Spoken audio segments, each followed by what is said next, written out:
दुःख दिएन हाम्रो मान्छेलाई यति जानु मोमो खानुलाई कमसेकम आधा घन्टा 1 घन्टा होइन वेट गऱ्यो।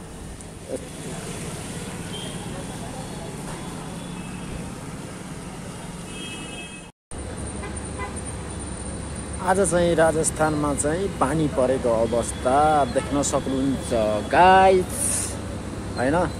अब चाहिँ च्याट्ट लाएर मोमो खान जानु पुरो हुन्छ मान्छे लाएर सो हैन। म चाहिँ यस्तो लाएर छलमा बसेर चाहिँ हल्का भिडियो बनाइरहेको छु। ड्याङ्के ड्याङ्क 7:30 बजे चाहिँ एउटा भिडियो मैले अपलोड गर्नु छु युट्युबमा। आज चाहिँ पानी परेर चाहिँ चिसो पानी परेर चाहिँ राजस्थानमा चाहिँ मौसम चाहिँ एकदम दामी छ देख्न सक्नुहुन्छ। राम्रो पक्रेको फेमस रहेछ दार्जिलिङ मोमोसको लागि यहाँ यस्तो खानालाई मान्छे वेटिङमा छन्। हाम्रो भान्जा चाहिँ यस्तो बाटोमा बसिरहनु त्यही छ। मोमो खाँदा त्यस्तो राम्रो हुँदैन छुट्टै हो। अब सायद दिल्लीमा भएको भए 50-60 रुपियाँ प्लेट बिक्यो होला। यहाँ चाहिँ खासै त्यस्तो नेपालले चाहिँ त्यति मोमोको रूपमा बनाएको कारणले गर्दा होला। भेज मोमो पनि 80 रुपियाँ प्लेट रहेछ। त्यो पनि हाफ पिस।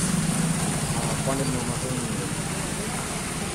100 रुपियाँ प्लेट। त्यो पनि आधी पनिर आधी पक्काको हालेर बनाएको छ। तपाईँ देख्न सक्नुहुन्छ भिडियो लाइन छ क्या यस्तो खानाको लागि चाहिँ यति धेरै क्रेजी भन्यो कि भान्जाले फेरि आधा घन्टा भइसक्यो पैसा दिएर गइरहेको। उहाँ चाहिँ बोर्ड छ रुखको मुनि नस्तो रहेछ कि दार्जिलिङ मोमो प्लाजा। पानी परेर चाहिँ साह्रै राजस्थानमा नि जहाँ पनि एउटा भेज मोमो खानको लागि 1 घन्टा चाहिँ वेट गर्नुपर्ने कि यार। आम्मामा यो भिड देख्नुभयो होला होइन। सब खान लागेको गाडीदेखि लिएर सब यहाँ भिड भइरहेको। अनि यो त भर्खर सुरुवात छ।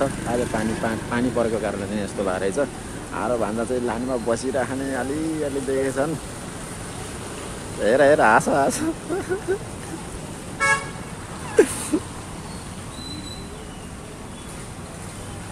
नासेको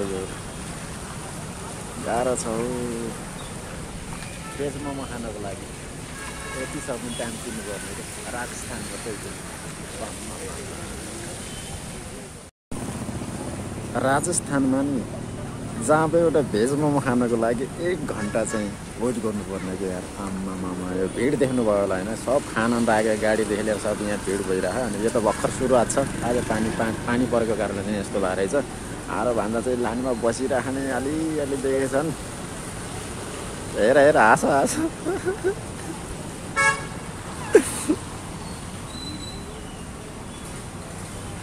नासेको गाह्रो छ भेज मोमो खानको लागि। यति सक्नु टाइम दिनुपर्ने कि राजस्थानको चाहिँ